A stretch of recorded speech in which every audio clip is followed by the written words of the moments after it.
yaqinda xabarlar chiqdi. Xitoy o'z hisobidan Tojikiston va Afg'oniston chegarasida 9 ta obyekt qurishini ma'lum qilgan.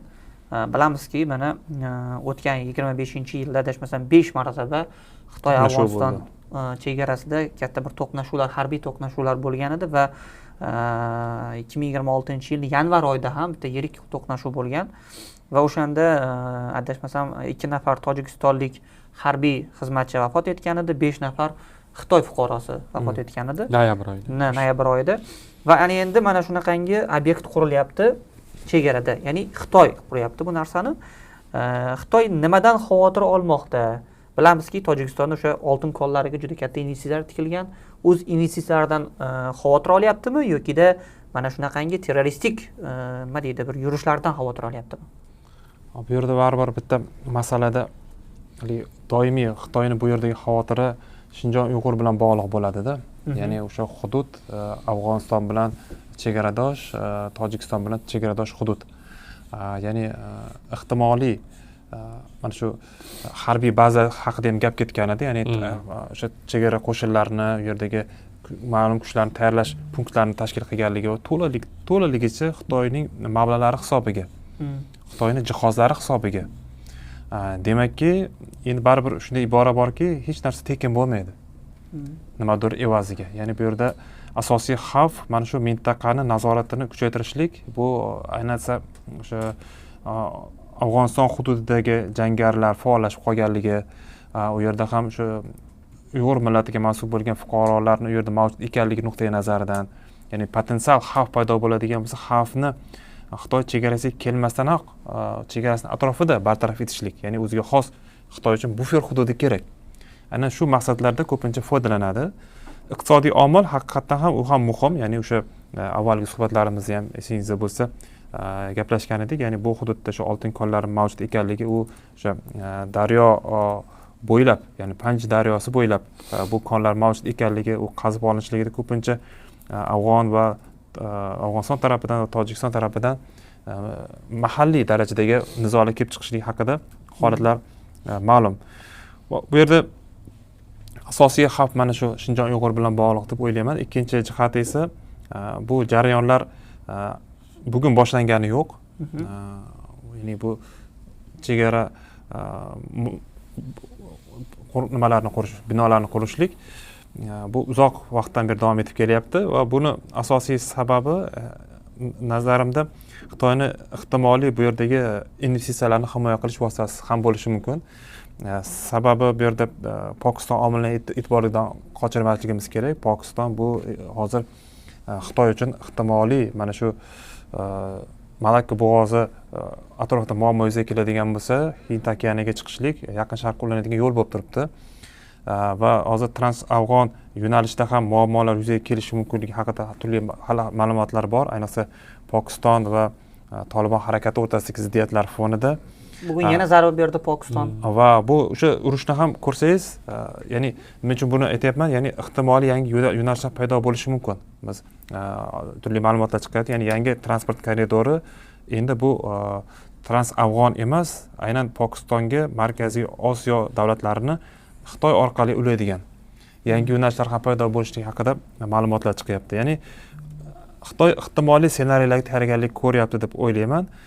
Va o'sha Tolibon bilan Pokiston o'rtasidagi mojaroda biz narsa ko'z tushdiki, ya'ni bu yerda insoniy omillardan tashqari Pokistonning asosiy zarbasi Afg'onistondagi qurol-yarog' omborlariga, zaxiralariga bo'ldi-da. Endi Afg'onistondagi hozirgi rejimni yopiqligini e'tiborga oladigan bo'lsak, ochiqdan ochiq tashqi qo'llab-quvvatlov mavjud emasligini e'tiborga oladigan bo'lsak, u yo'qotilgan qurol-yaroqlar, harbiy texnikalarni o'rnini nima to'ldirishi mumkin? Demakki, bu yerda boshqa bir qurol-yaroq savdosiga, noqonuniy savdosiga yo'l ochilishi mumkin. Demakki, xavf manbai paydo bo'lish ehtimoli bor. Demakki, bularni bartaraf etish uchun preventiv choralar ko'rishlik muhim bo'lib qoladi. Nazarimda shu omillar ham ta'sir ko'rsatgan bo'lsa kerak. Asosiy gaplarni, sharhlarni Muxtor aka aytib o'tdilar. Meni keyin to'ldiruvchi qo'shimcha. Demak, bundan oldin ham xuddi shunaqa masalani ko'rdik. 2017-18 yil 12 ta nazorat postlari qurishga yordam bergan ekan. Hozirda yana 9 ta quraman deyishdi. Bu nima bilan bog'liq degan masala har doim. Demak, eng birinchi masala, endi xavfsizlik dilemmasi degan narsa borda. Qo'shni davlatda qancha markaziy hokimiyat kuchsizlansa ham qurollanishni boshlaysiz. Qo'shni davlatda markaziy hokimiyat qancha kuchayib, markazlashgan davlat qurollanishni boshlasa ham siz qurollanishni boshlaysiz. Hozirgi katta ehtimol fonida eng birinchi masala bu haqiqatdan Shinjon Uyg'ur masalasi, ya'ni Uyg'ur Muxtoriy Avtonom Respublikasi Xitoy ichidagi eng asosiy xavotirli masala, chunki Uyg'urlar bilan Xitoylar ikkita sivilizatsiya. Chunki sivilizatsiyalar o'rtasida doim kelishmovchilik kelib chiqadi. Demak, shu nuqtai nazardan nima uchun aytyapman, Xitoyda xavotiriki, demak, Afg'onistonda bugungi Taliban hokimiyati mamlakatdagi terrorist kuchlar ustidan to'liq nazorat o'rnata olmayapti. Birinchi masala. Demak, eng birinchi masala, demak, bundan ko'zlangan maqsad xavfsizlik nuqtai nazardan. Demak, mana shu ustidan nazorat o'rnata olmayotgani yana bitta sabab, mana 2026-yil Qobul shahrida Xitoy restoraniga IShID tomonidan xuruj uyushtirildi. Bu degani terroristik faoliyatlar faollashib qoldi, mavjud degan. Ikkinchi masala, Afg'oniston hududida Sharqiy Turkiston islom harakati bor. Bu Sharqiy Turkiston islom harakati asosiy maqsadi Uyg'uristonni sodda qilib Xitoy tarkibidan ajratib olib mustaqil qilib olish. Endi savol, ikkinchi masala, nega aynan Tojikistonda bu masalaga yordam ko'rilyapti? Nega O'zbekistonda emas? O'zbekiston vaholanki Afg'oniston chegaradoshi, to'g'rimi? Endi bu bevosita Afg'oniston geografiyasi bilan bog'liq. Biz bilamizki, Afg'onistonning shimoliy sharqiy qismini ko'rsangiz, Badaxshon viloyatida Vohan degan koridor bor. Vohan koridori. Vohan koridori Afg'oniston eng chekkasida, ingichka 350 kilometrlik, 15 kilometrdan 64 kilometrgacha ega bo'lgan uzun yo'lak. O'sha yo'lakning oxiri Xitoy bilan 74 kilometrlik chegara. O'sha yo'lak. Lekin 350 kilometr tor yo'lak. U yog'i Pokiston, Kashmirdiki, bu yog'i Tojikiston. Hozirgi qurayotgan blok bo'stani hammasi mana shu liniyada katta ehtimol joylashadi. Ertaga Afg'onistondan kimdir mana shu yo'lak orqali Xitoyga qarab harakatlanadigan bo'lsa, oldindan nazorat qilish va preventiv chora ko'rish imkoniyatini berar bu narsa. Eng asosiy masala bu geografik omil. Aynan mana shu yo'lak. Demak, mana shu yo'lak ustidan nazorat qilinadigan bo'lsa, demak 350 kilometr yetib borguncha Xitoyga bu o'rtada bemalol uni amalga oshirish mumkin. Ya'ni Xitoyga keng ko'lamli bosib bora olmaydi, chunki hudud chegaradosh emas u yerda. Eng oxirida Vohang vodiysini nazoratga olish masalasi. Menimcha eng asosiy mana shu masala, demak, Sharq Turkiston islom harakatlari yoki boshqa radikal kuchlarning, ayirmachi kuchlarning bevosita Shinjon Uyg'ur hududiga o'tib, u yerda Xitoy xavfsizlik tahdid turish omili. Shuning uchun mana shu liniyalarda blokpost kuzatuv masalalar. Bu birinchi xavfsizlik nuqtai nazardan. Ikkinchi fikrimga ko'ra, Muxtor aka buni ham to'g'ri tushuntirib berdilar. Geoiqtisodiy omillar. Geoiqtisodiy omillar nima uchun hisobga olyapmiz bu narsani? Bir makon bir yo'l liniyasi, aynan quruqlik liniyasi hozir mana ko'ryapmiz. Xitoy, Qirg'iziston, O'zbekiston temir yo'l liniyasi. Ertaga buni Tojikiston orqali Pokistonga tortish. Mana davlatning rahbari Pokistonga bor. Chunki Afg'oniston qaradik, keyin katta Afg'onistonda bu liniya qachon Trans-Afg'on koridori bitadi, bu hali noma'lum. Chunki u yerda xavfsizlik muhitini hech kim kafolatlanmagan. Balki Tojikiston orqali mana shu tor yo'lak 15 kilometrdan 60 kilometrgacha uzunlikda bo'lgan Vohan koridori orqali Pokistonga o'tib ketarmiz. Eng asosiy balki strategik kelajakda bizga Trans-Afg'onistondan ko'ra mana shu liniya qulayroq va tez bitishi mumkin, xavfsizroq nuqtai nazardan. Demak, ikkinchi masala aynan Xitoyning bir makon bir yo'l liniyasini iqtisodiy manfaat nuqtai nazaridan Pokiston orqali davom ettirish. Demak, Pokistonni bilamiz, Shimoliy iqtisodiy koridor degan liniyasi bor, bir makon bir yo'lni. Demak, Xitoyda Pokistonning iqtisodiy koridori. O'sha koridorga ertaga Tojikiston orqali, masalan, Xitoy, Qirg'iziston, O'zbekiston, Tojikiston orqali ulanib, yangi bir transport hubi paydo bo'ladi. Bu demak, Xitoyning bevosita iqtisodiy manfaatini va mintaqadagi geoiqtisodiy investitsiyalarga boshqa manfaatdan himoya qilish imkonini beradi. Katta ehtimol ikkinchi mana shu. Endi uchinchi ehtimol ham bor, bu sof geosiyosiy masalalar. Xitoy, meni olib qaraydigan bo'lsangiz, dunyoda tashqarida katta harbiy bazasiga ega bo'lmagan qudratli davlat. Katta harbiy bazaga yo'q. Mana Rossiyaning hisob-kitoblarga ko'ra 25 ta harbiy bazasi bor deyiladi chet elda. Amerika Qo'shma Shtatlarinikining 800 ga yaqin harbiy bazalari bor deydi. Xitoyda asosiy harbiy bazasi Karachi bilan Jibutida deyshadi. Ikkita cheklangan kontingentda.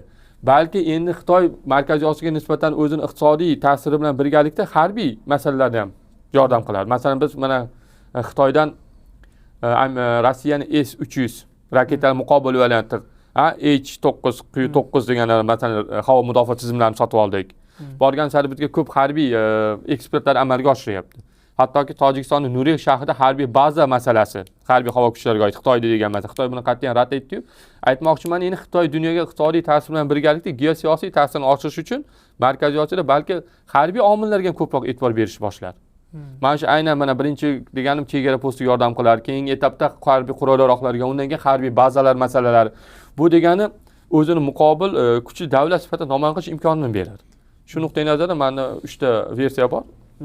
Kichik qo'shimcha qilmoqchiman, haqiqatan ham shunga mos keladigan faktlar bor. Ya'ni shu mutaxassislar vaziyatni kuzatib turib shunday bir fikrlarni berishyapti, ma'lumotlar berilyaptiki, ya'ni Xitoyning investitsiyasi qaysi mana shu muammoli yoki qanday xavfsizlik bilan bog'liq tahdidlar bor hududga kirib borar ekan, xavfsizligini, investitsiya xavfsizligini o'zi ta'minlar ekan. Xavfsizligini.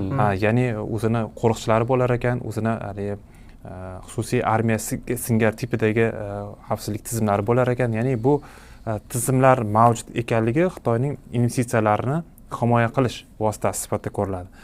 Endi harbiy baza bu mintaqada Xitoyni yumshoq kuchini qaysidir ma'noda qirqib yuborishi mumkin, lekin hozirgi iqtisodiy manfaatdorlik nuqtai nazaridan ehtimoliy bu yerdan o'tadigan o'sha transport koridorlari ustidan nazorat baribir Xitoyning imkoniyati juda ham yuqori hozirgi kunda. Aynan shu muqobil variantlarni ko'ryapti deb o'ylayman. Hali ko'p loyihalar amalga oshirilmagan bo'lsa ham, ya'ni bu masshtabi kengda. Hozir Amerika bilan ketayotgan dunyodagi strategik raqobatda Xitoyning asosiy yutug'i u kontinental mamlakat ekanligi, qo'riqlik orqali ham turli variantlar mavjud ekanligi. Hozir o'sha variantlarni birma-bir ko'rib chiqib, uni rivojlantirish choralarini ko'rayotgandek taassurot uyg'otadi.